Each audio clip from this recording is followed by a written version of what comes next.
ሰላም ጤና ይስጥልኝ ቻናላችን ቤተሰቦች፣ ዛሬ ሁላችንም በየመንገዱ እየታዘብነው ስላለነው አንድ ጉዳይ እንነጋገራለን።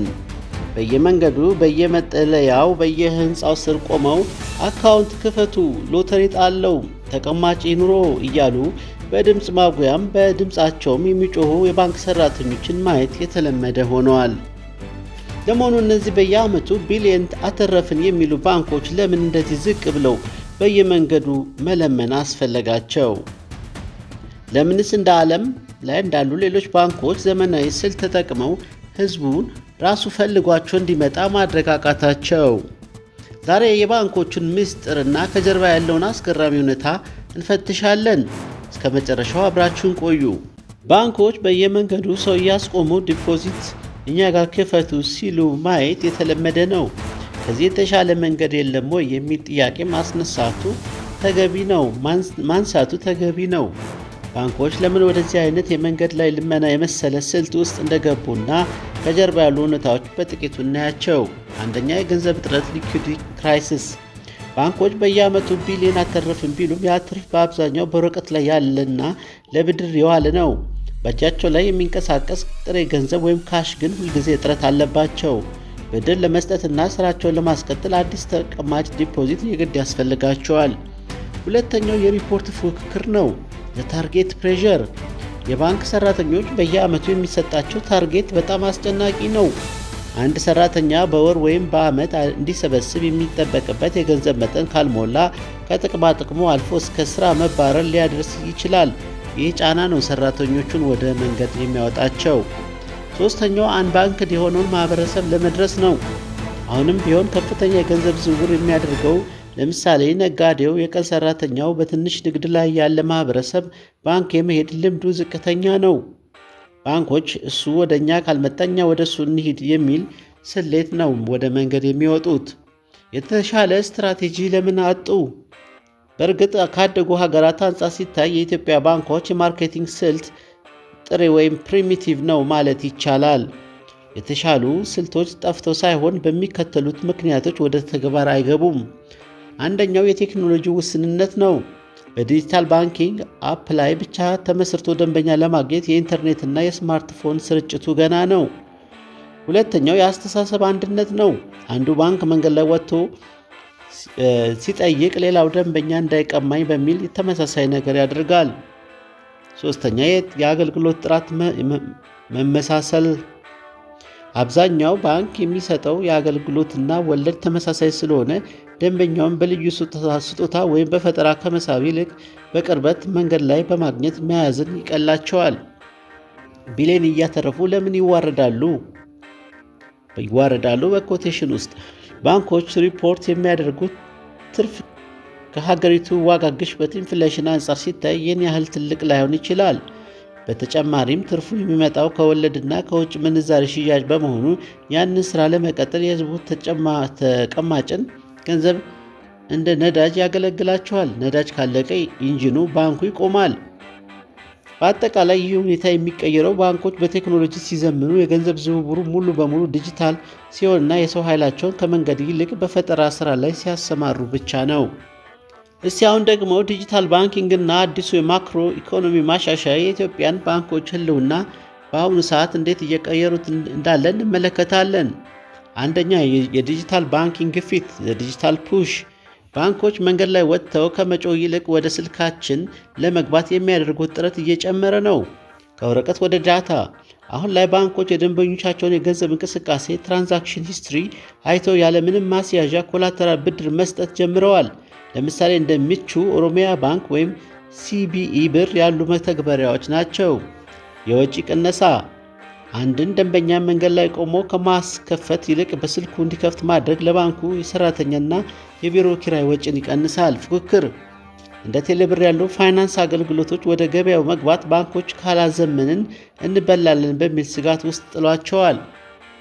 የማክሮ ኢኮኖሚ ማሻሻያውና አዲሱ ፈተና።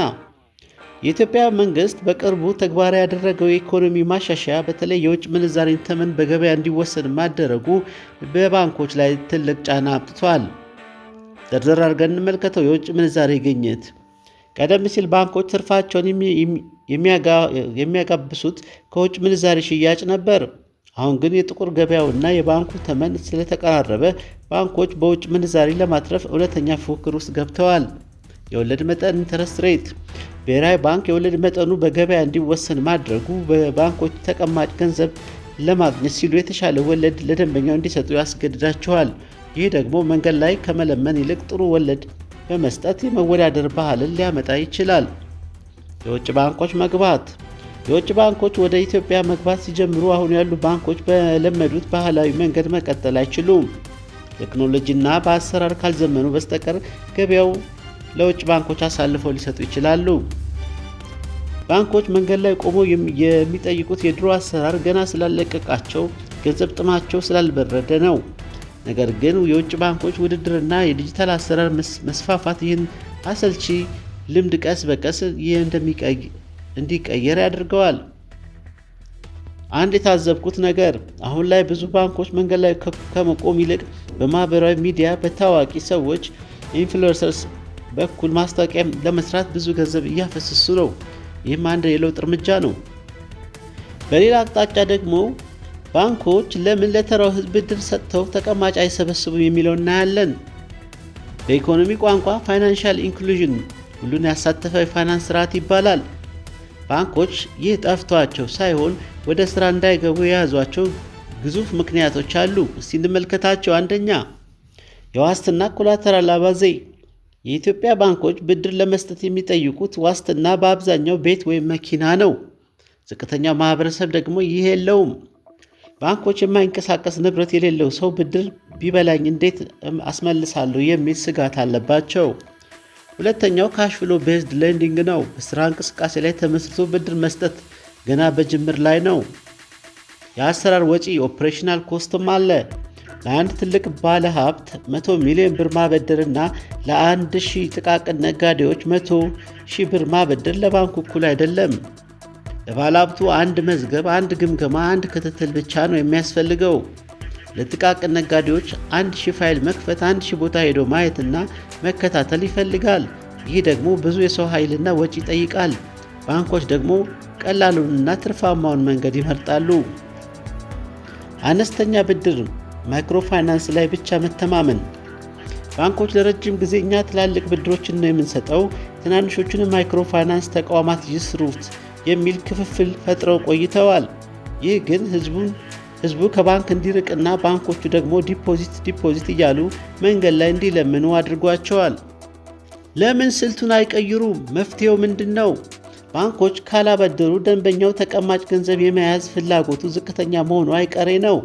ይህንን ለመቀየር የሚከተሉት ነገሮች መጀመር ነበረባቸው። አንዳንዶቹን አሁን እየጀመሩ ነው። ይኸውም አንደኛ ዲጂታል ሌንዲንግ ነው። እንደ አቢሲኒያ፣ ፖሎ፣ ዳሽና፣ አሞሌ፣ ዱቤ እና ንግድ ባንክ፣ ኢትዮ ዳይሬክት ያሉ ባንኮች ያለ ዋስትና በስልክ እንቅስቃሴ ብቻ ብድር መስጠት ጀምረዋል። ይህ ለዝቅተኛው ማህበረሰብ ትልቅ ተስፋ ነው። የብድር መረጃ ማዕከል ክሬዲት ቢሮ። የአንድ ሰው የታማኝነት ታሪክ ክሬዲት ስኮር ተመዝግቦ የሚያዝበት ስርዓት ቢጠናከር ባንኮች ንብረት ሳይሆን ታማኝነትን አይተው ማበደር ይጀምራሉ። ተንቀሳቃሽ ንብረት እንደ ዋስትና መያዝም ይቻላል። መንግስት በቅርቡ ባወጣው ሕግ መሰረት እንደ ከብት፣ የእርሻ ምርት እና የንግድ ዕቃዎች ዋስትና ሆነው ብድር ሊሰጥባቸው ቢችልም አተገባበሩ ገና ነው። ማጠቃለያው ላይ ባንኮች የተማረ ሰራተኛ በኮቴሽን በብዛት ቢቀጥሩም ሰራተኞቹ የሚመሩት ግን በባንኩ ጥብቅ ፖሊሲ ነው።